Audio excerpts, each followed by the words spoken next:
Oi, gente, bom dia, boa tarde, boa noite, vai depender do horário que você está assistindo essa aula.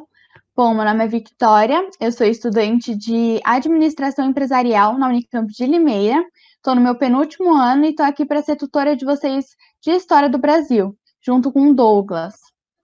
História a gente vai acabar abordando em duas frentes, então vai ter a frente de História do Brasil e vai ter a frente de História do Mundo, História Geral. A gente vai começar a história do Brasil com uma pequena contextualização da época do feudalismo, então a crise da Baixa Idade Média, um pouco sobre os burgos, expansão marítima e formação de Portugal. A gente vai ver nessa primeira aula até o começo da formação de Portugal, então vai ser mais ou menos uma breve contextualização mesmo, porque os momentos de história do Brasil e história do mundo, a gente vai estudar coisas bem diferentes, né? A história do mundo já vai começar com pré-história. Então, para vocês conseguirem uma contextualização a respeito da expansão marítima, da descoberta do Brasil e Brasil pré-colonial, então eu vou explicar um pouquinho sobre esse pré-período para vocês. Eu trouxe aqui o material, eu vou mostrar para vocês o PowerPoint, para a gente acompanhar por lá. E basicamente é isso, tem uma lista de exercícios também. E, bom, sejam muito bem-vindos para o cursinho Atitude, espero que vocês aproveitem bastante.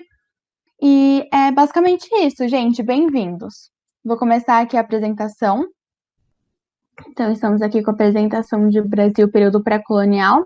Vamos começar com uma pequena contextualização, essa daqui é a parte 1. A aula que vem, semana que vem também vai ser sobre o período pré-colonial. Então, vamos lá. Então, bem-vindo à aula de hoje. O conteúdo vai começar com a crise do feudalismo, depois passar por cima das cruzadas, renascimento comercial e urbano, surgimento da burguesia e formação de Portugal.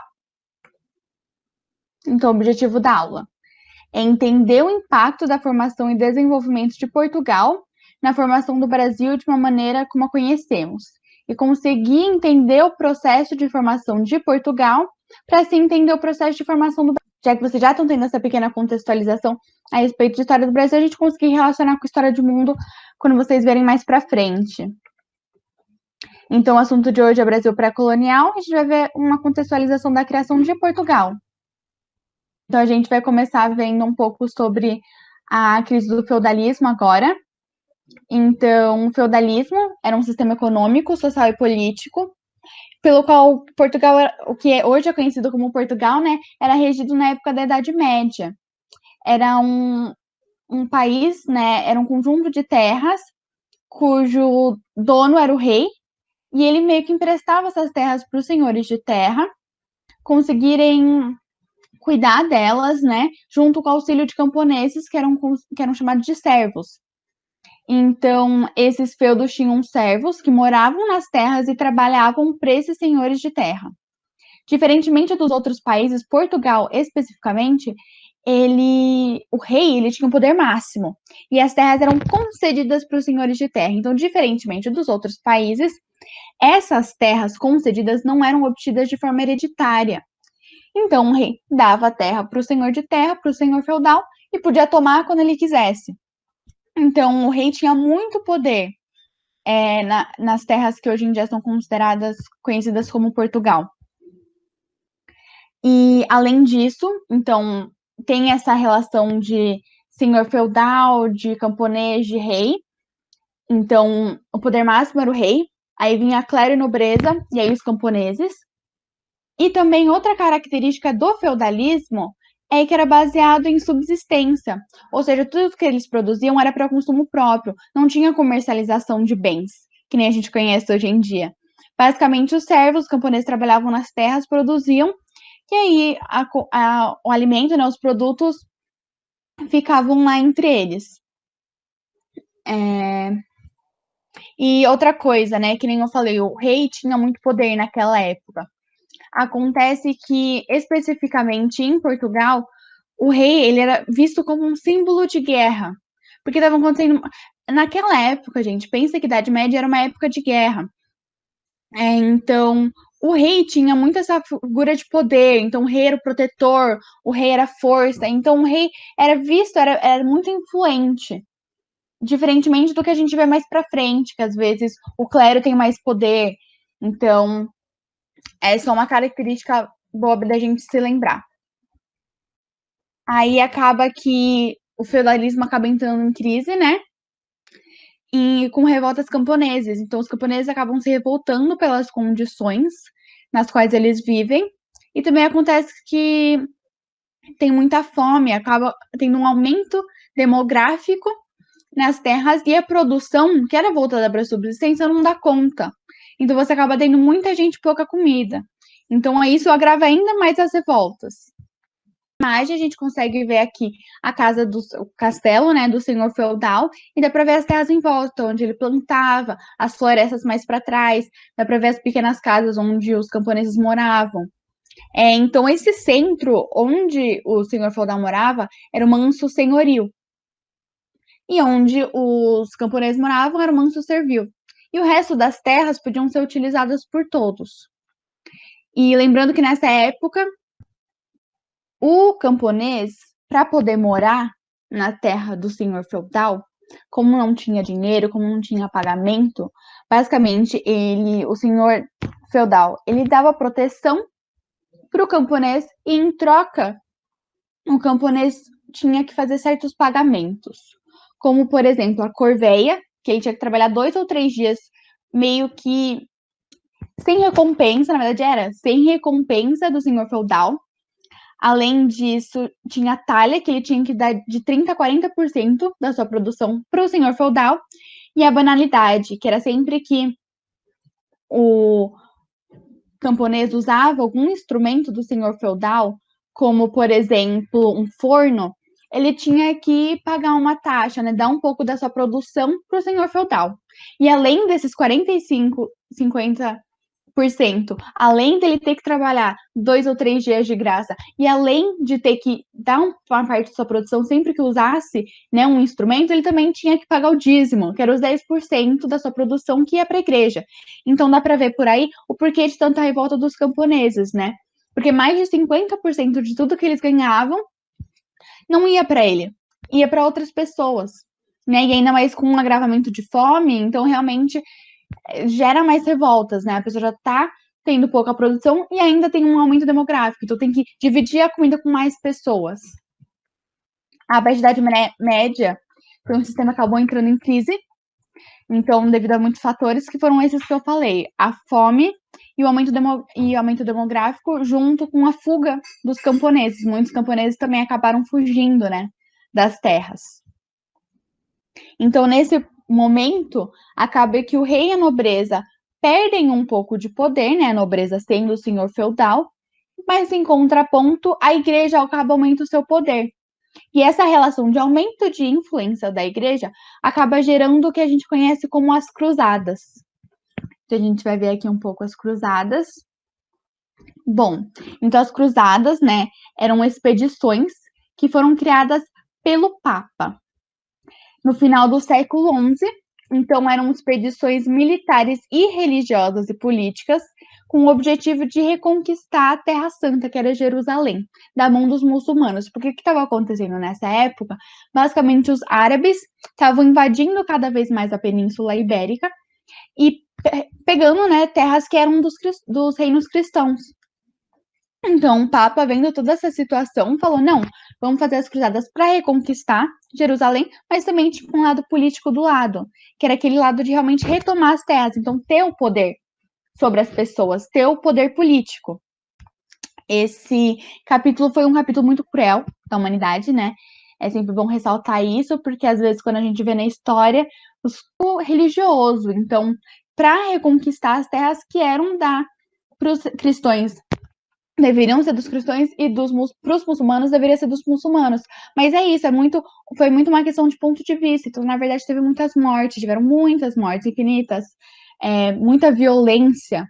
Então, mataram homens, mulheres, crianças. Então, foi um período muito extenso, muito violento. Aí, essas cruzadas duram por volta do século XI, XII e XIII.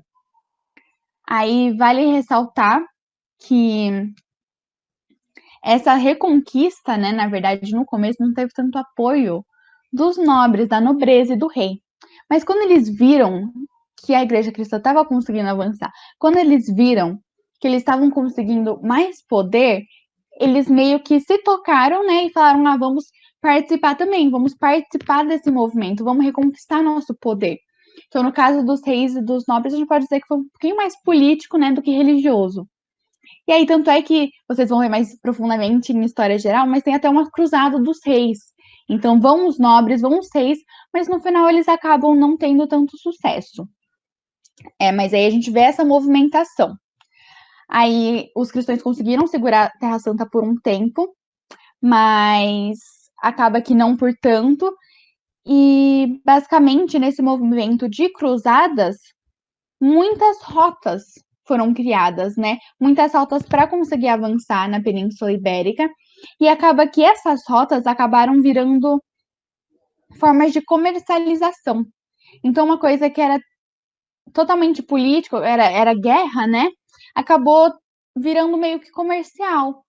Isso acabou despertando ainda mais interesse econômico do Ocidente e do Oriente.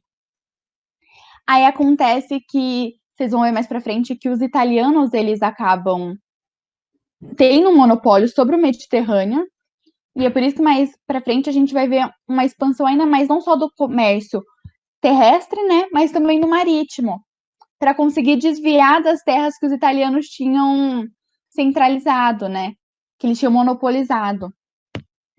Então, basicamente, agora a gente vai entrar num renascimento comercial e urbano, né, que foi toda essa movimentação de trazer mais comércio e de tornar, né, os reinos mais urbanos.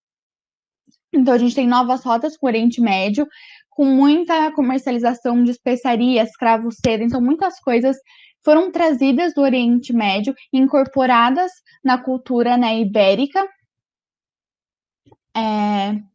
Acaba que essa transformação, né, o camponês acaba tendo uma produção mais produtiva, como vocês podem ver aí no slide. Então, tem maior evolução do arame de ferro. Eles incorporam também a utilização de animais, a rotação de cultura. Então, todas as coisas estão acontecendo ao mesmo tempo. Então, basicamente, teve a criação de novas rotas com o Oriente Médio, né, com a troca de especiarias, e ao mesmo tempo, nas terras dos senhores feudais estavam acontecendo novas formas de produção, que vieram por parte dos camponeses mesmos. Eles que tiveram essa iniciativa, não foi alguma coisa que os nobres ou os reis falaram, não faça. Então, você vê toda essa movimentação com rotação de cultura, basicamente, é quando você tem, por exemplo, uma produção de batata, alface e tomate. Acontece que alguns produtos, né, eles consomem muito mais a fertilização da terra do que outros. Então, por exemplo, os camponeses com o tempo perceberam que, se você ficar plantando batata muitas vezes seguidas na mesma terra, acaba tendo uma degradação da terra, né? Acaba tendo uma degradação do solo. Então, o que eles perceberam? Se eles rodassem a produção na terra, então, tira a batata de onde ela tá, coloca onde está o alface, tira o alface de onde está, coloca o tomate, e o tomate onde está a batata, acaba tendo uma maior utilização do solo. O solo demora mais para ficar infértil. Então, a produção aumenta e acabaram incorporando isso muito na cultura. Foi uma coisa que foi usada durante muitos anos, até hoje em dia que a gente tem mais tecnologias para conseguir manter as plantações nos mesmos lugares, mas é algo muito utilizado.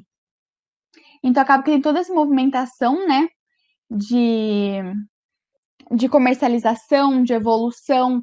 Acaba que os camponeses não são mais escravizados, eles também não têm tanta liberdade, né, mas escravizados daquela forma de... Bom, eles estavam trabalhando, mas eles quase não recebiam, né, mas a sua liberdade também era limitada. Aí, essas trocas resultaram em feiras, que eram pontos onde tinha comercialização. Então, você trocava um produto por outro. E acaba que essas feiras acabam se tornando muito, mas muito frequentes. Então, essas feiras acabam gerando uma nova formação de sociedade, que é baseada em burgos. Por que burgos? São pessoas que nem são do clero, nem são nobres e nem são camponeses. Mas o que eles são? Eles são comerciantes. Então, basicamente, muda, né, de uma estrutura feudal e acaba criando uma nova sociedade. Então, a gente consegue ver aqui o surgimento da burguesia. Então, basicamente, a burguesia é todo mundo que mora num burgo. Então, não necessariamente, que nem hoje em dia a gente fala, burguesia, então, pessoas com alta renda, né? Mas naquela época, não necessariamente isso era verdade. Então, a burguesia não era uma sociedade de alta renda, mas eram simplesmente comerciantes, banqueiros e qualquer um que morasse nesse burgo, independente se ele tivesse um trabalho ou não tivesse. Então, basicamente, é todo um movimento, né, toda uma sociedade, e a economia não é mais atrelada à agricultura em si, é na troca, é na comercialização. E, basicamente, então, isso, nessa nova sociedade, a gente começa a ver que tem uma crise da Idade Média, né, porque cria-se novas formas de viver. E aí que entra a formação de Portugal. Não. E aí a gente tem a diferença dos burgos e dos feudos, né? Os burgos acabam sendo permitidos, né, pelos senhores feudais e pelos reis, e os burgos são diferentes dos feudos, porque os feudos têm tudo aquilo de senhor feudal, que dá a terra para o camponês, que tem a obrigação de dar a sua produção em troca de proteção. Nos burgos não é assim, já não é nem voltado para a agricultura, e também não tem essa relação de senhor feudal com o camponês. Agora, o comerciante que está realizando essas trocas. Bom, vamos começar agora com a formação de Portugal. Bom, naquela época, a gente viu que os árabes estavam invadindo muito a Península Ibérica, então acabou acontecendo a Guerra da Reconquista, que o que era? Era a reconquista dos cristãos sobre suas terras. Então acabou que toda a península no norte criaram-se novos reinos cristãos e no sul tinha os reinos muçulmanos, né? Ficaram localizados os muçulmanos. E nesse reino no norte tem, por exemplo, Castela, que vira mais para frente Espanha, e o rei Leão, né, reino de Leão, que acaba virando Portugal, né, uma parte dele. Bom, basicamente, o que acontece? O rei Leão, ele acaba dando uma parte da sua propriedade, né, da sua terra, para o Henrique de Borgonha. Então, ele cede uma parte da sua terra para Henrique de Borgonha. E Henrique de Borgonha acaba formando o condado portucalense, que mais para frente vira Portugal. E acaba que o filho do Henrique, ele acaba, quando ele, né, toma conta da terra, proclamando a independência de Portugal, que foi aprovada pelo rei, pelo Papa também. E então você acaba tendo uma independência do Portugal. Né? Então tinha uma grande centralização política com a dinastia de Borgonha, porque era Henrique de Borgonha, então a dinastia de Borgonha, que era reinado num sistema absolutista e que tinha outros recursos, visto que eles investiam muito em comercialização. Então, eles foram bem inteligentes e realmente engataram nesse processo de comercialização. Esse investimento, né, no comércio acabou fortalecendo a camada de comerciantes e aumentou seu poder.